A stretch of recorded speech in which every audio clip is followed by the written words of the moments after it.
YouTube, how the heck you doing? It's been a minute. I've been traveling, I've been doing a lot of stuff, and so I have not been home.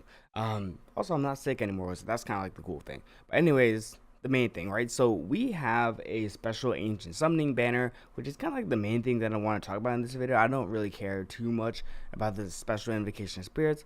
Obviously, Zilla 2 just recently got a buff, and then Phineas is also just kind of like Apex in terms of the Abyss 1 right now for Infernal teams. He's just really, really good and a really solid unit. So if you want to go summon for that, obviously go ahead, right? But the main thing is this. Now, I have a lot of thoughts on this in particular, primarily because one, I really do think that we are on like Ancient Lord watch, like a new Ancient Lord, because the last one that we got was like Nastia back in May. And so we're kind of heading towards like 5 months without a new ancient lord. So that's like one thing that's a little bit interesting. And then secondly, they have done a pretty good job. And when I say they, I mean Moonton, right?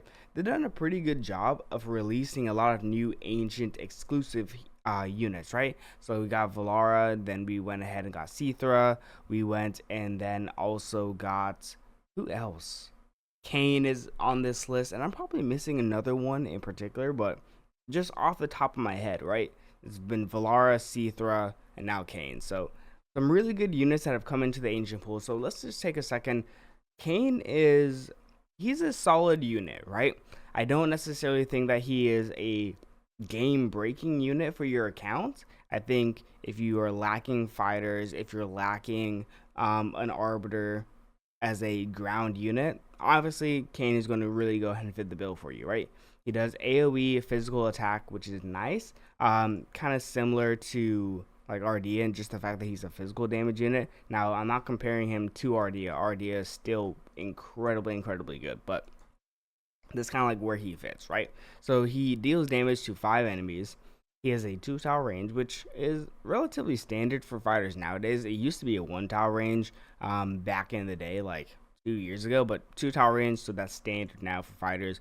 He has an ultimate where he deals 700% damage up to 10 enemies, and then obviously this can increase as you go ahead and skill him up to about like 1000% damage. So that's nice as a damage ultimate. It also has a pretty low cooldown overall, so it should happen relatively consistently.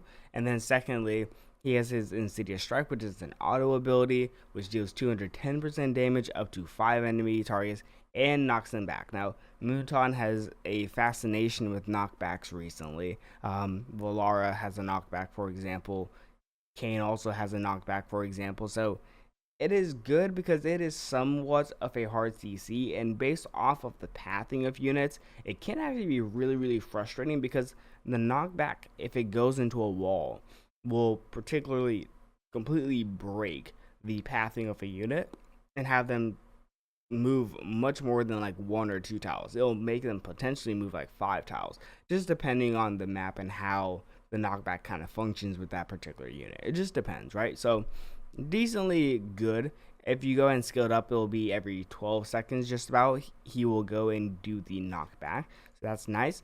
And then also he has another passive, which is his Killer Instinct passive, which is when his HP drops below 40%, he gains damage reduction and restores 3% HP each time dealing damage. Right now, kind of nice, but he's a fighter. You don't necessarily need him to be a pseudo tank. Kind of similar to how Erlong Chen is. So pseudo tanks are cool, but not necessarily a mandatory thing. And then he has his arena boost 15% damage. So not the worst. It is a pretty solid kit, generally speaking, especially when you include his talent, which is when deployed, he gains 4 stacks of Shard of Deception, which each stack increases his basic attributes by 10%.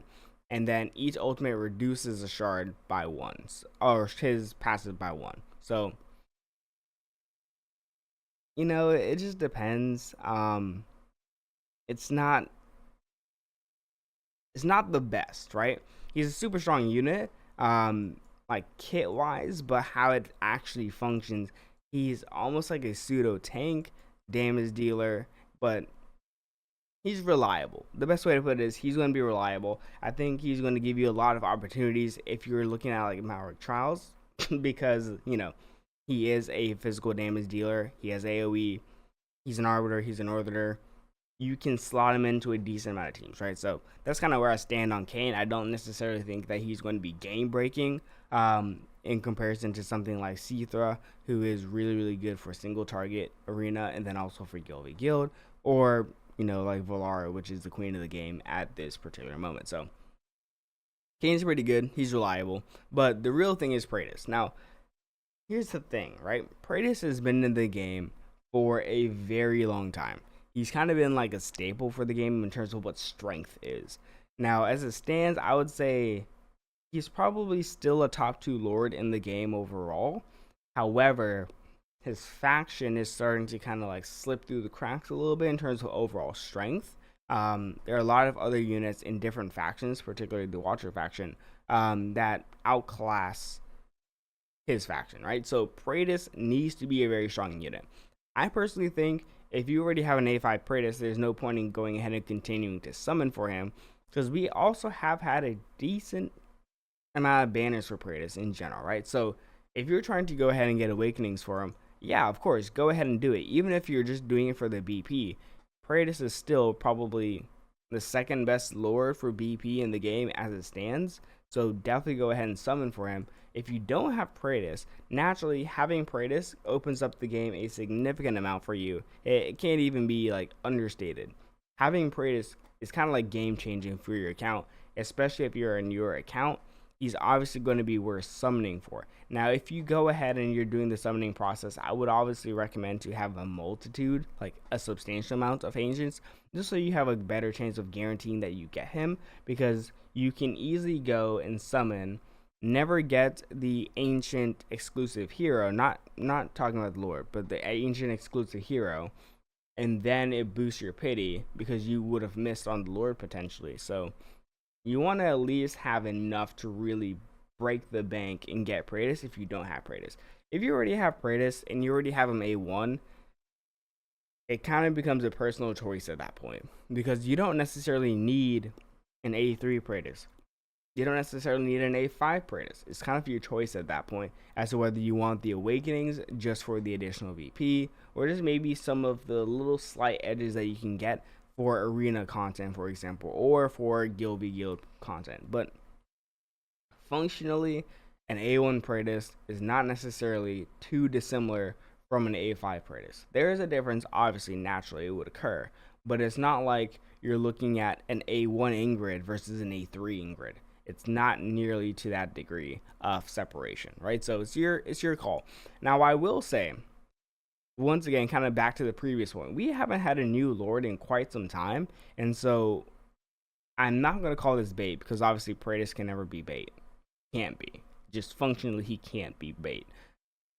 But I would not be surprised if in a month or so we see a new lord enter the game. It would be incredibly interesting if we get to October, November, December. Well, we're about to hit October. If we get into like November, December without a new lord, that would be a choice. And I think Moonton, considering the financial quarter ends in like 3 days, and the new financial quarter starts after this point, I think they're going to want to push some numbers up.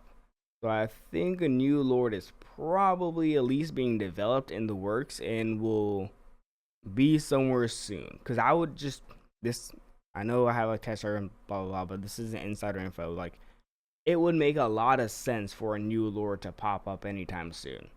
Anyways, I don't want to yap on too much. If you want to summon, obviously summon. Praetus is still a really good lord. He gives you great VP. Super pivotal for PvE content. You don't necessarily need a substantial amount of awakenings for him unless you're really pushing for PvP content. Kane is a really good unit overall. He has some functionality for a lot of things. He's pretty open-ended as a unit just based off his kit and just practically speaking, like how he functions. He's pretty open-ended. So if you want to summon for him, go ahead. but you're really summoning for Praetus whenever you're looking at this ancient banner.